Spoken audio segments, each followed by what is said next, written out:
What if the person who could save your life was the last kind of person you'd ever expect to need?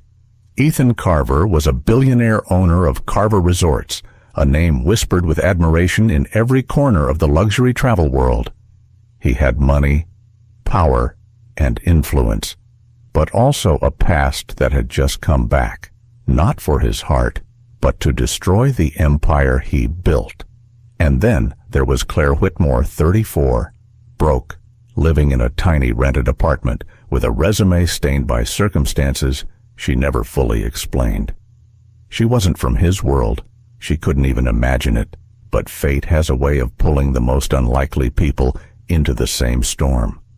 When Ethan's ex-girlfriend returned, spreading lies and circling like a shark, his only chance to protect his company was to find someone willing to step into his life, not just as his assistant, but as his fiancée.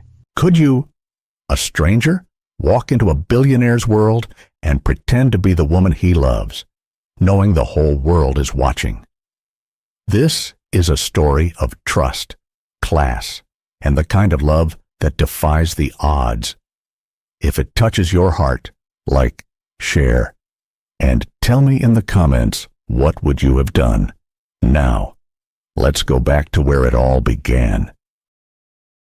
What would you do if someone from your past returned, not for your heart, but to destroy everything you've built? Ethan Carver stood motionless in his corner office, the panoramic windows framing a gray December morning over Portland Harbor. The water was restless, churning against the docks as gulls cut through the wind. He had always found the view grounding, a reminder of why he'd built Carver Resorts in the first place, to bring people to places like this, where the air was sharp and the horizon felt infinite. But today, the calm he usually drew from the sea wasn't there. A low chime broke the silence. He turned to see the light blinking on his desk phone. It was Tom Reynolds, his operations director, and one of the few people who knew when to bypass his assistant. Ethan. Tom's voice carried the kind of tension that meant bad news. She's here. Ethan's grip tightened on the receiver. Where Boston, the annual Northeast Tourism Conference. And she didn't just show up. She told half the press corps that the two of you are rekindling what was never really lost. For a moment, Ethan said nothing. The hum of the office HVAC was loud in his ears. Isabella, he said finally, his voice flat. Yes, Tom confirmed, and it's already spreading online. Ethan replaced the receiver slowly, the muscles in his jaw tightening. Isabella Grant. Even the name was a disruption, dredging up memories he'd worked years to bury. 3 years earlier, they had been standing on a balcony in Paris, the city lights scattered like jewels beneath them. Isabella was radiant in a deep green dress, her hair swept up in a way that made her neck look impossibly graceful.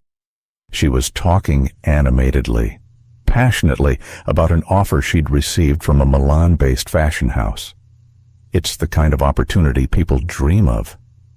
Ethan, she'd said, her eyes shining. This could change everything for me. He'd tried to smile. For you. He agreed. But in that moment, he knew. She was choosing the runway over the relationship, ambition over the quiet life they'd once talked about. He couldn't fault her for it. He had his own empire to run. Still, the way she left one suitcase, a kiss that didn't quite land, and a promise to stay friends left a hollow ache he hadn't wanted to acknowledge. In the years since, he'd built walls, kept his life orderly, controlled. Carver Resorts expanded to new markets. He focused on numbers, not feelings, and Isabella became nothing more than a closed chapter. Or so he thought.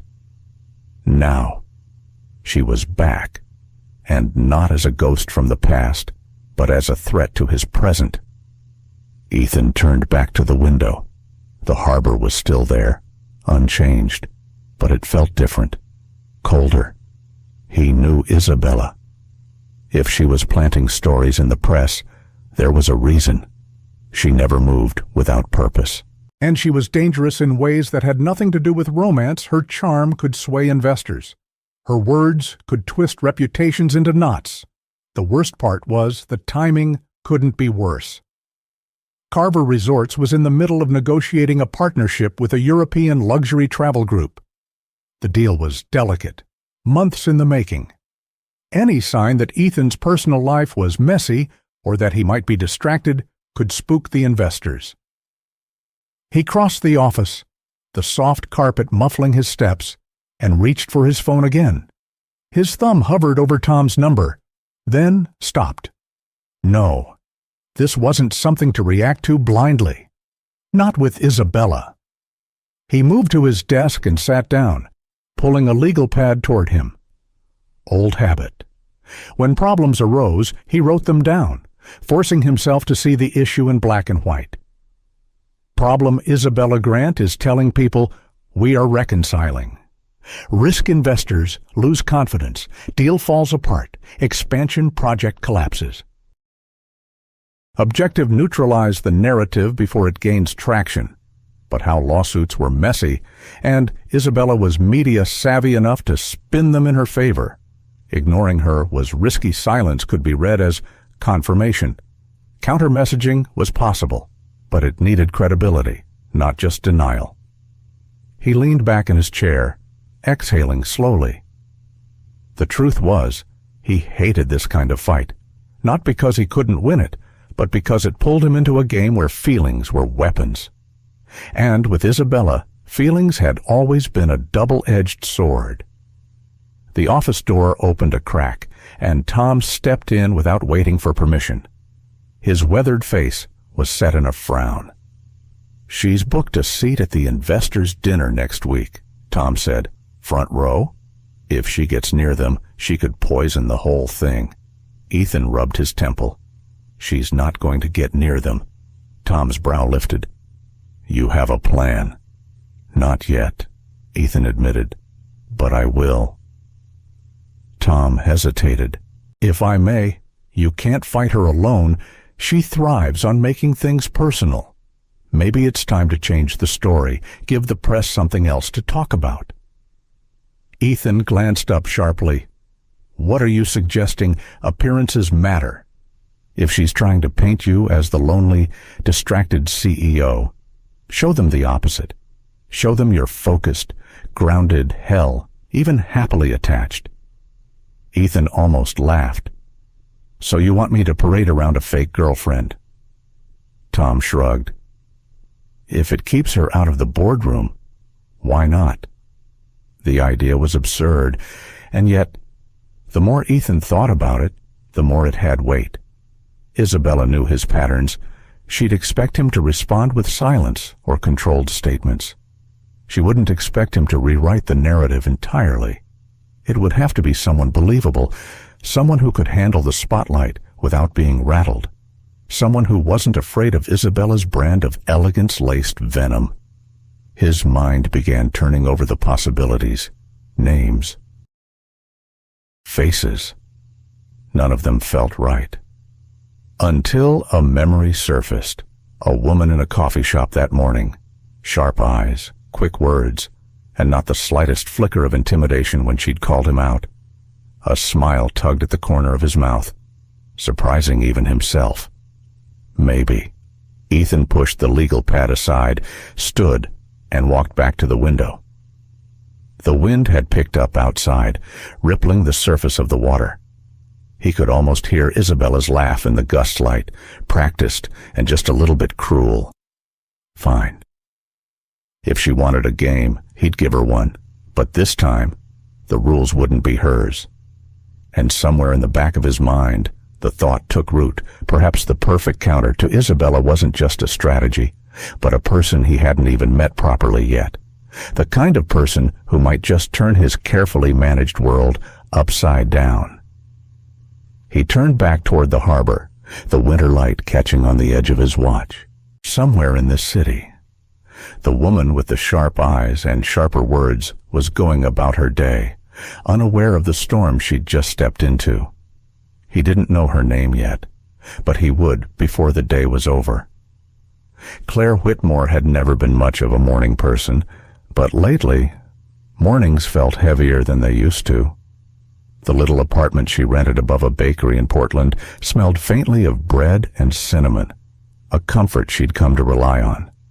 Still, it wasn't enough to mask the reality she faced every time she opened her laptop, an inbox full of "we regret to inform you" replies. At 34, she hadn't imagined starting over from scratch. For nearly a decade, she'd built a career in marketing, climbing from junior copywriter to director until the startup she worked for collapsed in a matter of weeks. She'd walked out of the glass office with a banker's box of personal things and a severance check that barely covered a month's rent. Now, the savings were dwindling. The student loan balance loomed like an immovable shadow. She'd started cutting back canceled streaming subscriptions, bought second-hand clothes, but there were limits. Bills didn't wait for dignity. Today, though, was a rare flicker of hope, an interview at Carver Resorts. Even an assistant position here would mean stability, and stability was starting to feel like a luxury. She left the apartment with her hair still slightly damp from the shower, tugging her coat tighter against the cold. Portland mornings had that sharp edge in December, the kind that made your breath visible and your fingers ache. She stopped at her usual coffee shop, knowing she'd need caffeine to settle the nervous knot in her stomach. The line was short, just 3 people ahead, until a tall man in a navy overcoat stepped in from the side, straight to the counter.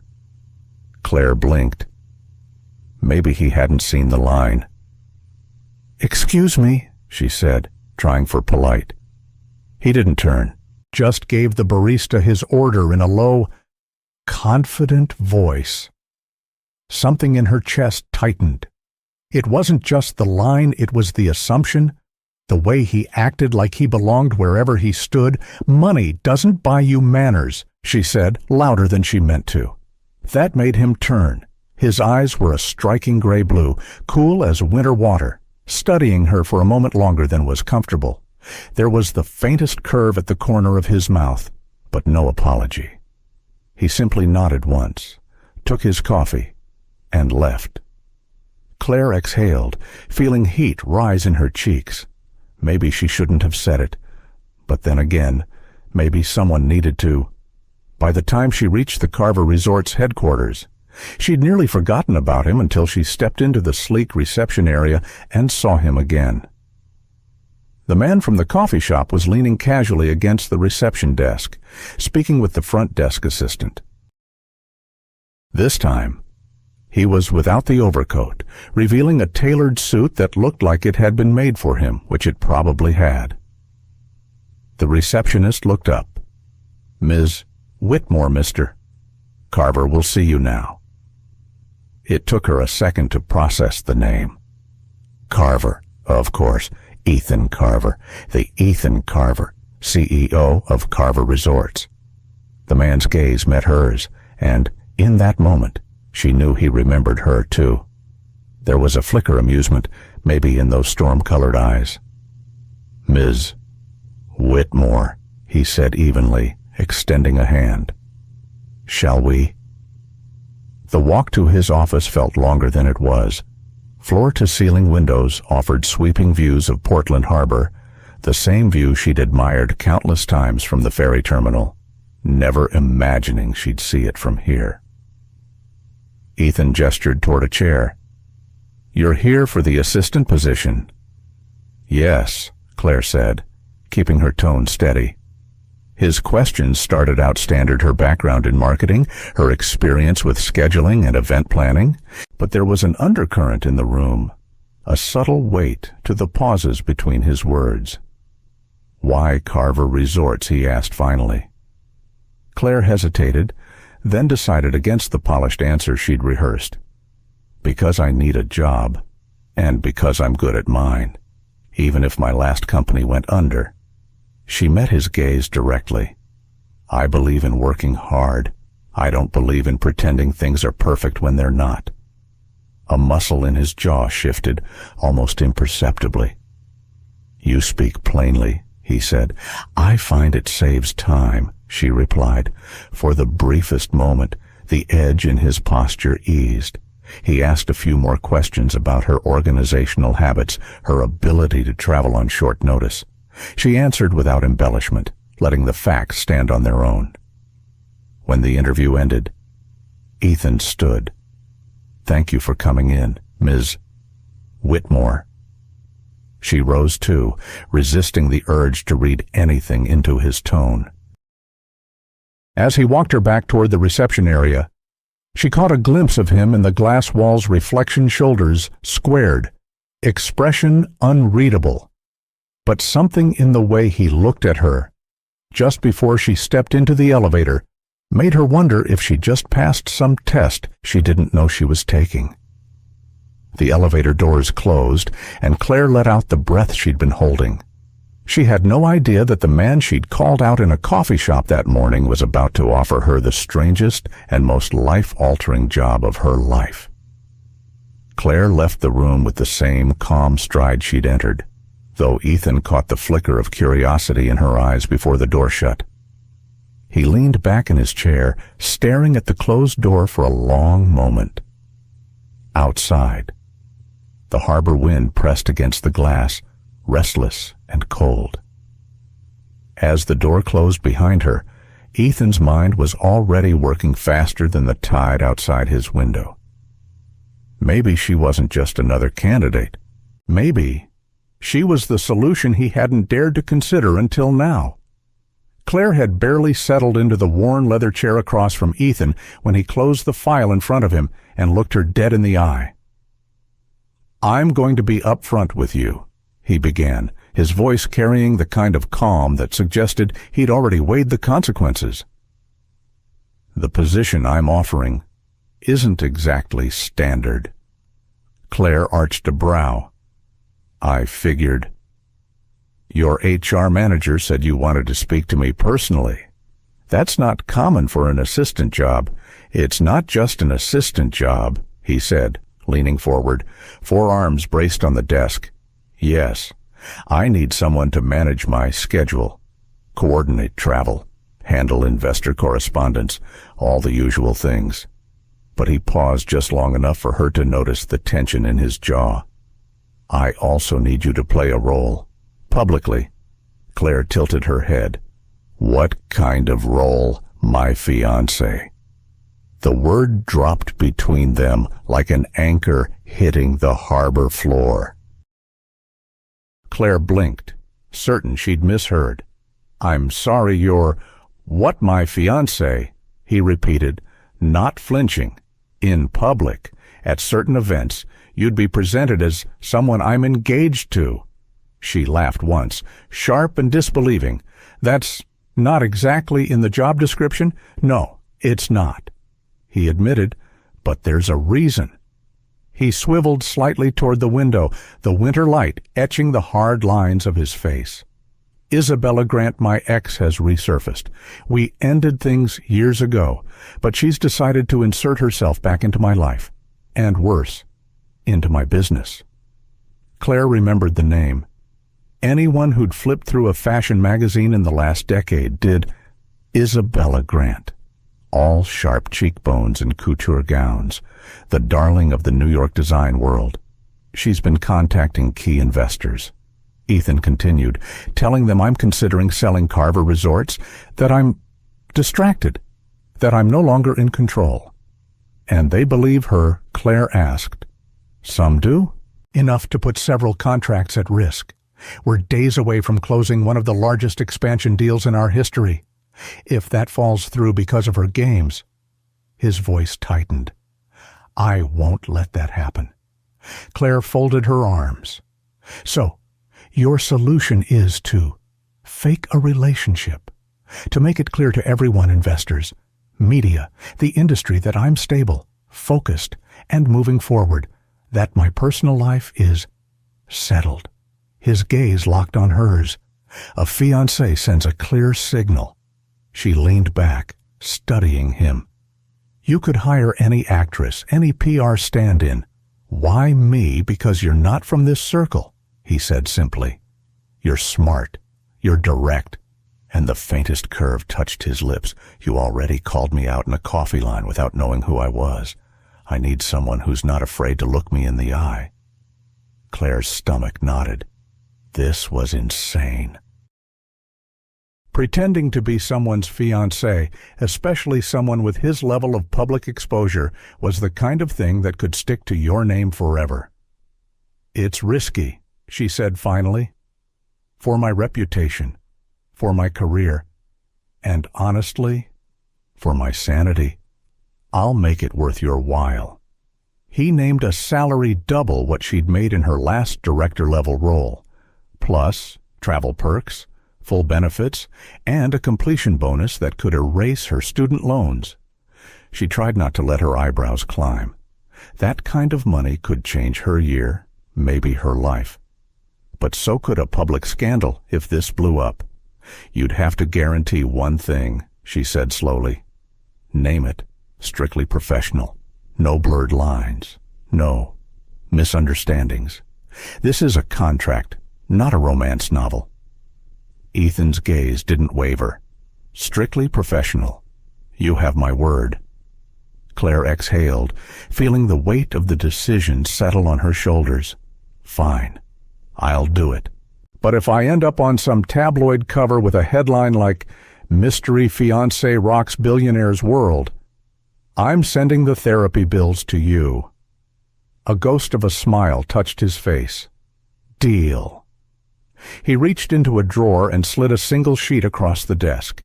It wasn't a contract, just a calendar. One date circled in bold red ink. "This Saturday," he said, 3 days from now. "A charity gala in Boston. You'll need something formal, and we'll need to rehearse a convincing history." Claire stared at the date, the city, the time. The faint murmur of harbor gulls reached the window, a reminder that outside this office, her old life was still waiting. Small apartment, unpaid bills, dwindling options. 3 days to step into a life that wasn't hers. 3 days to become the fiancé of Ethan Carver. She looked up. "Guess I'd better clear my weekend." Claire didn't know what was more exhausting, balancing in 3-inch heels for the first time in years, or trying to remember the dozen do's and don'ts Ethan had rattled off over breakfast. Chin up, shoulders back. "Imagine there's a string pulling you from the crown of your head," Ethan instructed as they moved slowly across the carpeted hallway outside his office. "I feel like a marionette," she muttered, wobbling slightly. "Better a marionette than a baby deer," he said with a smirk, catching her elbow before she could stumble. Next came handshakes firm, but not crushing, with just enough warmth to feel genuine. He stood in as Mr. Investor while she practiced introducing herself. "I'm Claire Whitmore, Ethan's fiancée. It's such a pleasure to meet you," she recited, adding a small smile. "You sound like you're reading a cereal box," he teased. "Try it again, but like you actually want to be there." They moved on to small talk. Ethan quizzed her on the latest market news, current events in travel, even the weather patterns in the Caribbean. "Investors love talking about themselves," he explained. "Ask questions, listen, and make them feel like they're the most interesting person in the room." Claire was about to reply when her heel caught on the edge of the conference room rug. She lurched forward, grabbing the nearest thing for balance, which happened to be a coffee carafe.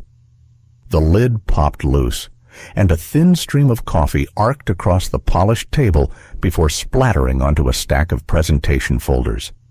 She froze, mortified. Oh no, Ethan's laugh was low, almost amused. "Congratulations. You've baptized my quarterly reports. Great. At least now they smell like Colombian roast," she groaned, reaching for paper towels. Instead of scolding, Ethan grabbed the towels first, crouching beside her to blot the mess. "Relax. This table's seen worse." There was a champagne incident in Zone 9 we still don't talk about. His lightness made her smile, despite herself. And maybe, she thought, this whole charade wouldn't be unbearable, at least when he wasn't in full CEO mode. Saturday night arrived with a sky brushed in winter silver over Boston Harbor.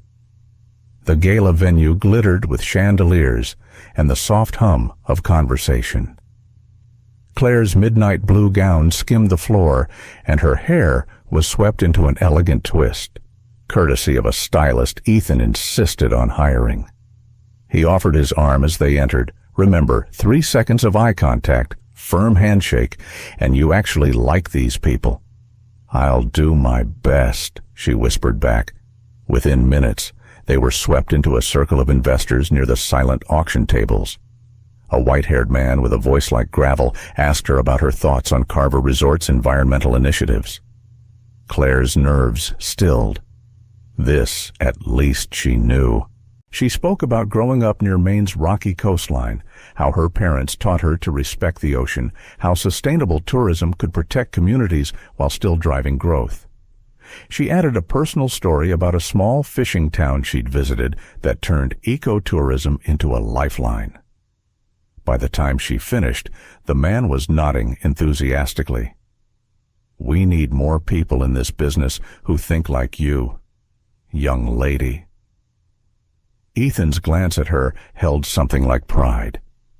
It was near the end of the night, just as Claire allowed herself to relax, that a honeyed voice slid into the air behind her. "Ethan, darling." Claire turned. Isabella Grant was even more striking in person, tall, poised, wrapped in a crimson gown that shimmered under the lights. Her smile was warm, but her eyes were cool steel. "I wasn't sure you'd be here," Isabella said, leaning in for a kiss on Ethan's cheek. "And you've brought company." Ethan's hand found the small of Claire's back. "Isabella, this is Claire Whitmore, my fiancée." "How lovely." Isabella's gaze swept over Claire's gown, her jewelry, lingering for just a beat too long. "You have such understated taste." Claire returned the smile. "And you have such a talent for making an entrance." Isabella laughed lightly, as if Claire had paid her a compliment. Ethan always did enjoy surrounding himself with fresh perspectives. She turned to the small group around them, her tone syrupy sweet. "I suppose we'll be seeing much more of each other." The group chuckled politely, but Claire caught the subtle tilt of Isabella's chin, the silent claim of territory, the implied challenge. By the time Isabella drifted away, leaving a faint trail of perfume and tension, Claire's pulse was thrumming. Ethan glanced down at her. "You okay?" "Oh, I'm fine," Claire said evenly. But inside, she knew something for certain. Isabella Grant wasn't just a nuisance from Ethan's past, she was a strategist, and she'd just marked Claire as her next opponent. The next morning, the sound of her phone buzzing dragged Claire out of sleep. She blinked against the pale winter light seeping through the curtains of her small Portland apartment, reaching for the device on the nightstand. Her notifications were a blur of messages, friends, old co-workers, even her landlord. All of them had sent the same link. Local news online. Former marketing executive fired for budget fraud. Now engaged to Ethan Carver. Claire sat up, the blood draining from her face. A grainy photo of her leaving her old office was plastered at the top, paired with a cropped image of what looked like financial records with her name circled in red. Her chest tightened. This isn't real. She scrolled through the article. The tone was smug, almost gleeful, painting her as a career opportunist who had been rescued by Ethan's affections. The so-called evidence was a single screenshot of a budget spreadsheet highlighting an unapproved expense. Her stomach churned. She hadn't thought about that job in months, but she knew exactly what this was. With trembling fingers, She dialed a number she hadn't called in a long time. "Jenny, it's Claire. Did you see the piece?" Her former colleague's voice was low, urgent. "I did. Claire, it's garbage. That expense. It was approved. The CEO's signature is right there in the original file. What they posted has been altered." Claire squeezed her eyes shut. "So, someone doctored it?" "Yeah. And I have no doubt who," Jenny said grimly. "Be careful. If they're willing to fake documents, they're not playing fair." An hour later, she was standing in Ethan's office, the winter wind rattling against the tall windows behind him. He was pacing, his phone in one hand, jaw tight. "I've already spoken to my legal team," he said without preamble.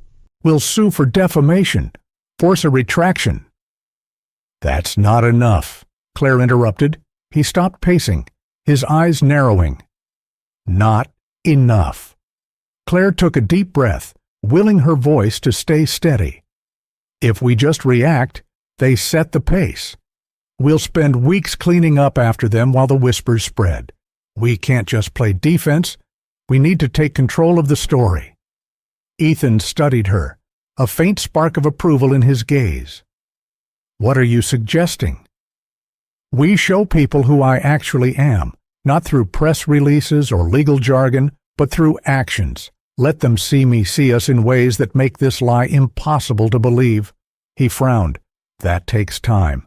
"Then we start now," she said simply. Later, back at her apartment. Claire found herself staring at the old cedar jewelry box on her dresser. She opened it, brushing her fingers over a thin silver bracelet inside a gift from her mother on her high school graduation. Her mother's voice came back to her, soft but firm. "When people tell lies about you, live in a way that makes the truth undeniable." It wasn't about fighting rumor with rumor. It was about living in such a way that the truth shone through the noise. She closed the box, a quiet determination settling in her chest. If Isabella or whoever was behind this wanted a battle, they were going to get one. But it wouldn't be fought only in courtrooms or boardrooms. By the time she returned to Carver Resorts that afternoon, she had a notebook filled with ways to leverage upcoming events, community projects, and even social media to show her real work, her real values. Ethan looked up from his desk as she entered. "You've been busy." "You have no idea," she said, sliding the notebook toward him. "This is how we fight back." He skimmed the first page, then looked up at her with something between admiration and curiosity. "You realize this is going to put you in the spotlight even more." Claire smiled faintly. "Good. Let them watch." The plan began the very next morning. Claire stood in the small media room at Carver Resorts headquarters, rolling up her sleeves. On the whiteboard behind her, in bold marker, she'd written inside Carver, "This isn't about me." She told the small team Ethan had reluctantly pulled from their usual duties to help. "It's about showing the people who make this place what it is. We're going to open the doors and let the world see the heart behind the name." Some of the staff looked skeptical, others smiled, clearly intrigued. The first videos were simple. Claire insisted on that. No fancy lighting, no staged scripts, just glimpses into life at the resorts. One morning, she followed Maria, the head of housekeeping, as she greeted each member of her team by name, remembering their kids' birthdays and their favorite snacks. Maria laughed into the camera. "We're a family here. That's why guests keep coming back." In another clip, a local fisherman delivered fresh lobster to the kitchen, shaking Ethan's hand and telling a quick story about how Carver Resort sponsored the town's pier restoration after a bad storm. "People need to see this," Claire murmured as she edited the footage late into the evening. But she didn't stop at the resort itself. One rainy afternoon, she showed up at Ethan's penthouse with her camera in hand. "Don't look at me like that," she teased when he raised an eyebrow. "You said you'd let me do this my way." Her way included filming him in the kitchen, sleeves rolled up, trying and failing to flip pancakes without breaking them. "You're really going to use this?" he asked, laughing as another pancake hit the counter. "Absolutely. People like honesty and, apparently, bad pancake skills." Another day. She filmed him at the nursing home, gently adjusting a blanket over his mother's lap. He sat with her, playing soft tunes on the piano in the corner of the common room while residents hummed along. No corporate mask, no CEO polish, just a son spending time with his mother. The turning point came with a single, quiet afternoon.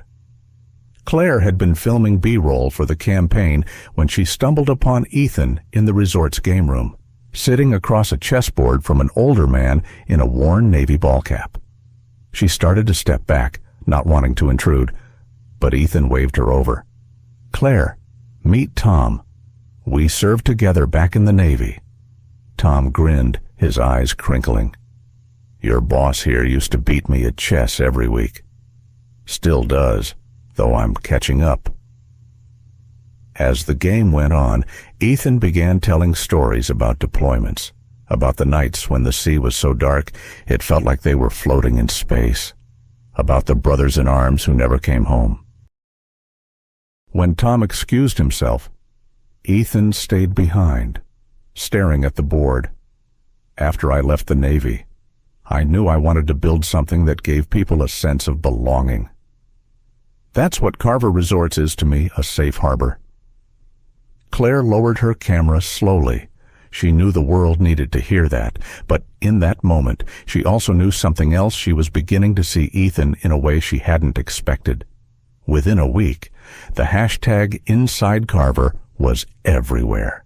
Guests posted their own stories, wedding anniversaries celebrated on the beach, Christmases spent by the lobby fireplace, family reunions where staff joined in the photos.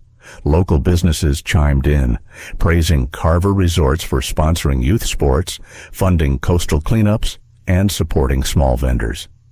One clip, Ethan burning pancakes and laughing until tears rolled down his face, had over 2 million views. But the one that drew the most comments was the quiet chess game with Tom, paired with Ethan's words about safe harbors. "This," one commenter wrote, "is why I trust this man with my vacations and my money." Ethan watched the momentum grow with a mixture of pride and surprise. Each time he scrolled through the campaign's feed, his gaze lingered on the moments Claire had chosen. They weren't just flattering, they were human, and more. He found himself watching her too, when she was editing late at night, hair pulled back, biting her lip in concentration. When she laughed with the staff in the break room, making even the most reserved employees open up. He didn't say anything. Not yet. There was too much at stake, and he wasn't sure if what he felt was part of the act or something else entirely. On the 10th day of the campaign, Claire walked into his office holding the latest analytics report. Hashtag still trending. Engagements through the roof. More importantly, investor sentiment is up 20%. Ethan leaned back in his chair, scanning the numbers. "You've done something remarkable here, Claire." She smiled, but there was a flicker of something in her eyes, pride, maybe, but also a quiet uncertainty. "We've done it. Together." He wanted to tell her how much that meant to him. Instead, he simply nodded, keeping his thoughts tucked away for now. Because if Isabella thought she could shake him by attacking Claire, she'd just learned the truth. This was a fight they were going to win. The ballroom at the Portland Harbor Grand was draped in warm, golden light, the air filled with the sound of clinking glasses and the low hum of conversation. Chandeliers sparkled overhead as the guests, investors, partners, longtime employees mingled among displays showing the history of Carver Resorts. Ethan stood near the entrance with Claire at his side, both dressed to perfection. Her sapphire gown caught the light with every movement, while his tailored black suit made him look every bit the man in control. At least, that's what they needed everyone to believe. Claire was smiling politely at a board member when a sudden stir by the doors caught her attention. She turned, and there she was, Isabella Grant. The room seemed to pause for a fraction of a second as she entered in a floor-length crimson dress, the kind that made every photographer in the room pivot toward her. Her dark hair framed her face in flawless waves, and her smile was calculated warm enough for the cameras, sharp enough to cut through steel. Of course she wore red, Claire murmured under her breath. Ethan didn't respond, but she could feel his posture tighten beside her. Isabella worked the room like she owned it, air-kissing old acquaintances, shaking hands with investors, offering quotes to the press stationed near the bar. It wasn't long before she crossed the floor in slow, deliberate steps, zeroing in on Claire. "Claire Whitmore," she said, her voice smooth as silk. "I've heard so much about you."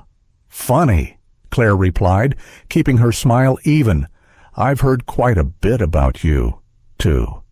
Isabella's gaze flicked to Ethan across the room, then back to Claire. She leaned in just enough for only Claire to hear. "He'll always come back to me," she whispered, her perfume heavy in the air.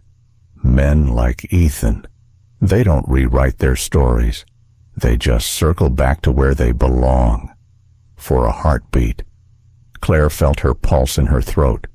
She wanted to tell Isabella that she didn't scare her, that she wasn't just some placeholder in Ethan's life, but the words stuck. Not because she believed Isabella, but because some small, traitorous part of her feared the possibility. And then Ethan was there. He'd crossed the floor the moment he'd seen Isabella lean in. Without hesitation, he reached for Claire's hand, his grip steady, warm.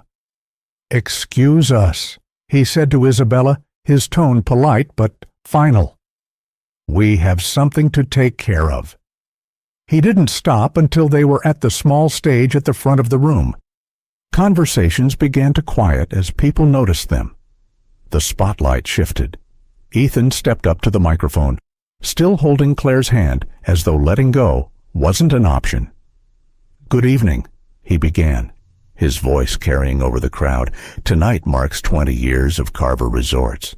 20 years of building not just a business, but a family, a place where guests feel at home, and where our team knows they matter." He glanced briefly at the crowd, his gaze brushing past Isabella, who stood near the back, wine glass poised in one elegant hand. "But anniversaries aren't just about the past," Ethan continued, his voice taking on a new edge. "They're about the future.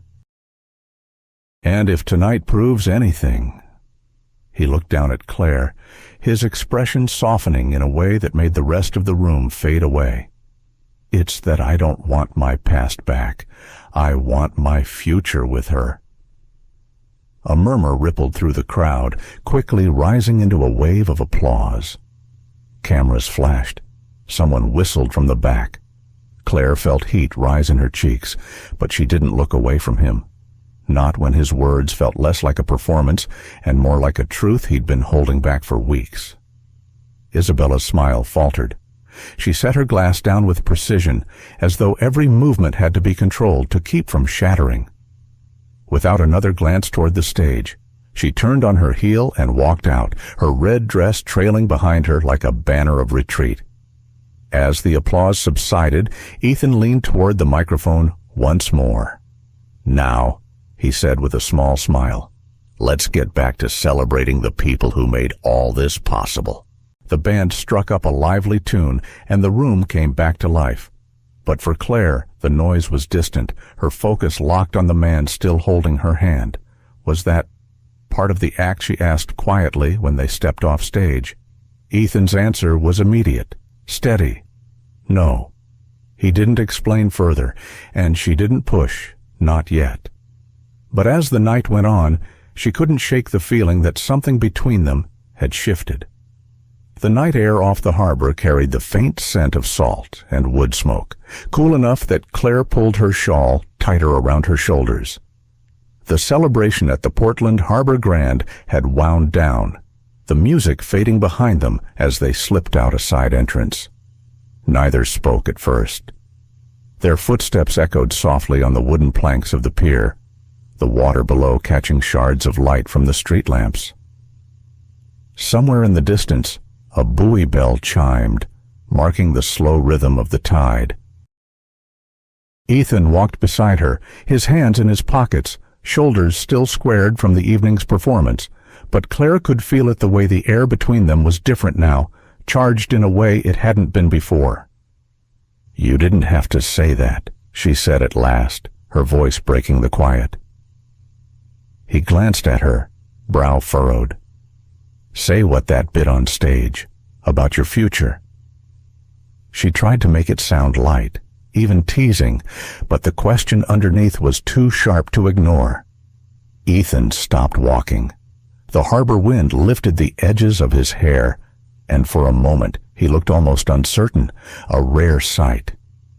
"This started as protection," he said finally, his voice low, steady. "From Isabella, from the rumors, from everything that threatened to pull this company apart." His gaze didn't leave hers, but somewhere along the way, he took a slow breath, as if choosing each word mattered.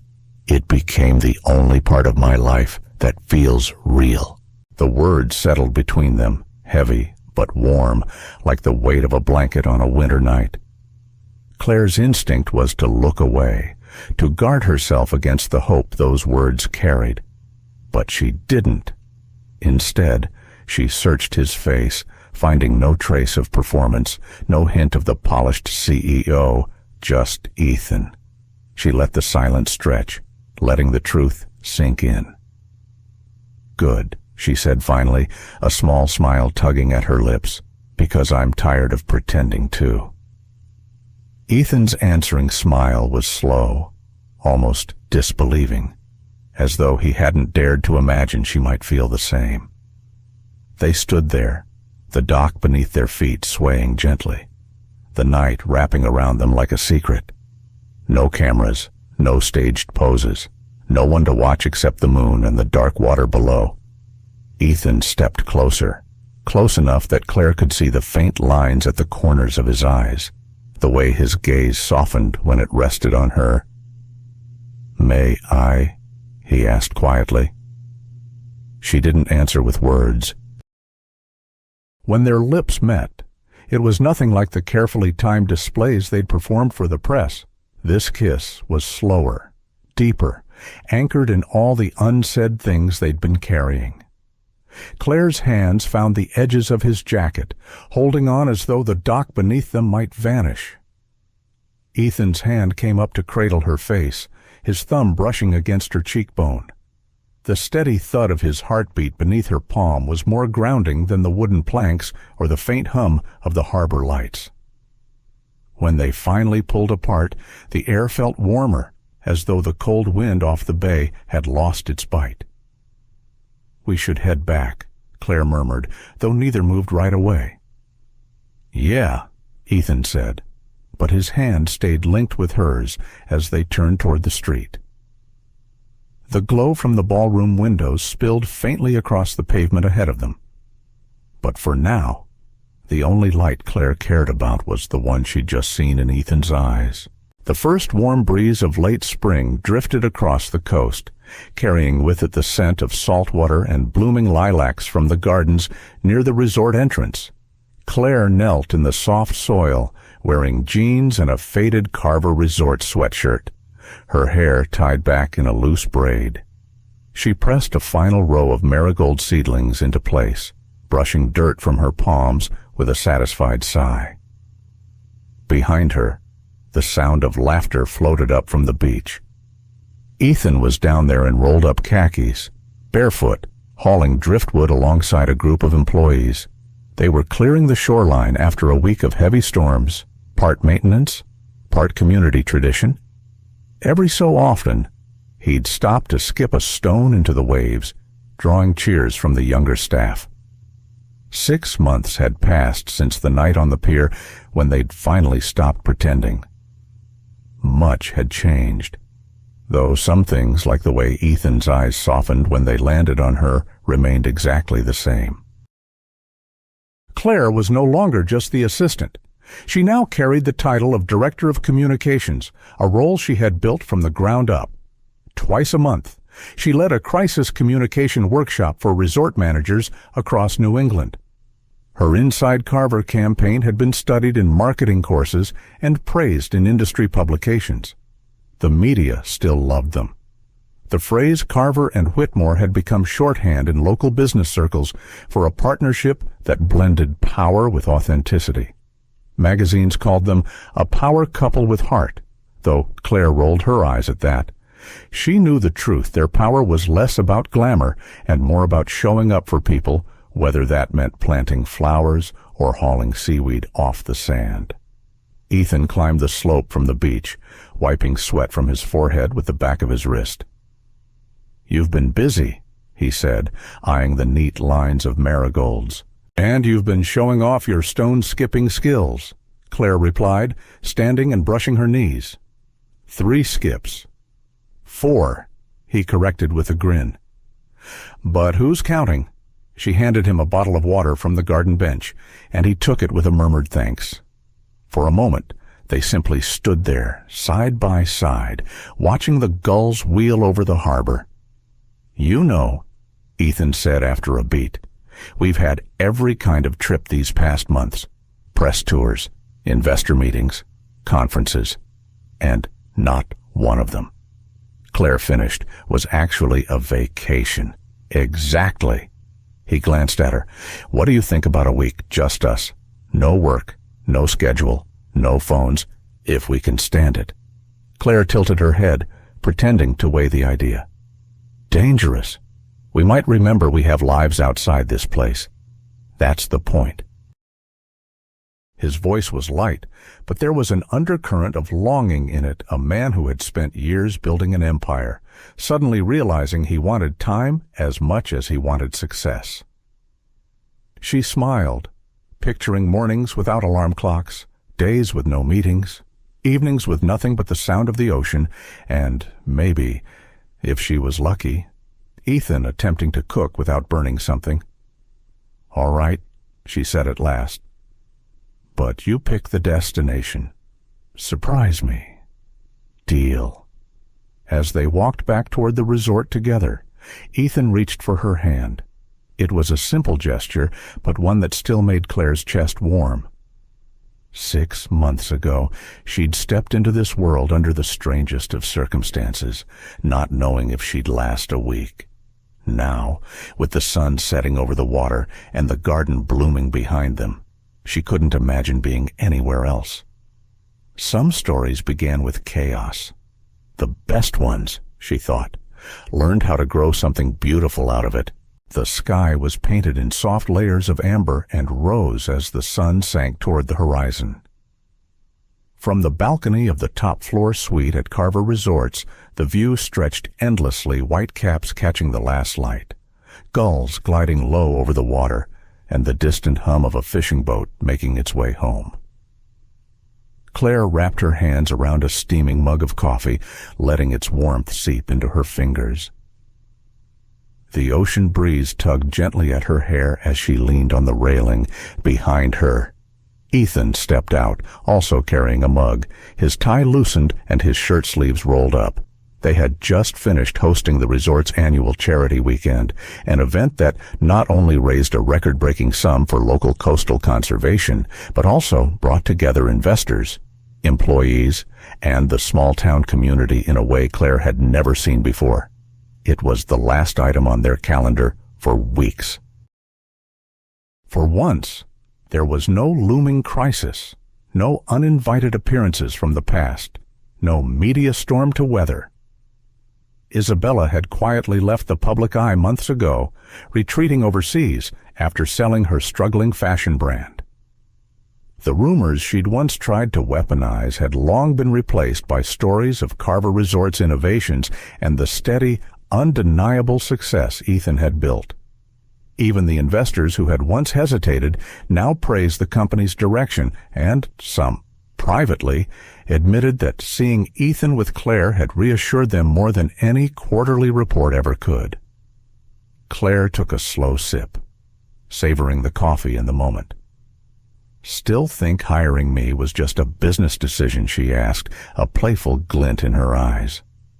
Ethan chuckled, leaning beside her on the railing. "Best investment I ever made," he said without hesitation. She arched an eyebrow. "Better than buying the Blue Harbor property before the market spike, better than all of it," he replied. His voice softened, losing its usual businesslike edge. "Because none of that would have mattered if I'd let myself keep living like I was building walls, keeping everyone at arm's length. You broke through that, even when I was too stubborn to admit I needed you." Claire smiled, feeling a familiar warmth in her chest, the same one she'd felt the first time he'd let her see the man behind the CEO. They fell into a comfortable silence, watching the light shift across the waves. Somewhere below, the faint sound of a guitar drifted from the resort's beach bar. Guests laughed, children ran along the sand, and the smell of grilled lobster and butter wafted up from the patio kitchens. It struck Claire how different this view felt compared to her first day here. Back then, she'd walked into Ethan's office with nothing but a resume, a dwindling bank account, and no idea that her life was about to change. What had begun as a contract, a role to play, had grown into something neither of them had planned for. Something real. Ethan glanced at her, his expression thoughtful. "Do you ever wonder," he said, "what would have happened if you'd said no that day, if you'd walked out of my office?" She let out a soft laugh. "I'd probably be in some tiny apartment, still paying off my student loans, yelling at people who cut in line at coffee shops." He grinned. "And I'd still be, well, me, alone, fighting battles I didn't have to fight alone." Claire reached over, resting her hand on his. "Then I'm glad we didn't get that version of the story." As the sun dipped lower, Ethan turned to face her fully. "Claire, you've given me more than help with my company. You've given me a life again, and I know we've taken this slow, and that's been right for us. But I want you to know whatever the next chapter looks like, I'm not going anywhere, not without you. It wasn't a proposal, not tonight. It didn't need to be. It was a promise, steady and sure, spoken in the kind of voice that didn't waver. Claire felt the tightness in her chest ease. "Good," she said softly, "because I'm not going anywhere either." The last sliver of sun sank beneath the horizon, and the ocean shifted to a deep, endless blue. Somewhere in the distance, a wave crashed hard against the rocks, followed by the gentle hiss of foam sliding back into the tide. They stood there, side by side, letting the sounds of the coast fill the quiet between them. No cameras, no investors, no audience. Just two people who had found each other in the unlikeliest way through a role neither had meant to play forever. And maybe that was the truth of it. Claire thought sometimes the most genuine love began as a performance, and happiness didn't arrive when you went looking for it. It showed up when you were too busy surviving to expect it. Ethan raised his mug in a small, private toast. "To the best investment I ever made." Claire clinked hers against his, and to not needing a script anymore. They laughed, the sound carrying out over the balcony, mingling with the crash of the waves and the hum of the evening breeze. Below them, the tide kept its steady rhythm, the world kept moving. But up here, for just a little while, it felt like time had decided to pause long enough for them to breathe, to be, and to believe that the hardest chapters were behind them. And as night fell over the harbor, their laughter lingered in the air, warm and certain, like the promise of the tides that would always return. Sometimes, life's most important turning points arrive disguised as problems we never asked for. For Ethan Carver, it was a threat to everything he'd built. For Claire Whitmore, it was an unexpected opportunity wrapped in risk. Their journey reminds us that strength isn't just about standing tall alone. It's about knowing when to let someone in. Trust, especially later in life, can feel harder to give. We've seen betrayals, faced losses, and learned to guard our hearts. But this story shows that trust, when placed wisely, can rebuild more than reputations. It can restore our faith in people. It also reminds us that our value is not defined by where we start. Claire stepped from a modest apartment into the world of a billionaire, not because she changed who she was, but because she held on to her integrity, her empathy, and her courage. In our own lives, we may face storms that feel too large to weather. But like Ethan and Claire, we can choose connection over isolation, resilience over fear, and truth over rumor. And sometimes, when we least expect it, that choice leads us not just to safety, but to joy we didn't know was waiting. Thank you so much for spending your time with us today. If Ethan and Claire's story touched your heart, please give this video a like, share it with someone who might need a little hope, and don't forget to subscribe to our channel for more heartfelt stories. Your support helps us keep bringing you tales that inspire, heal, and remind us of the beauty in human connection.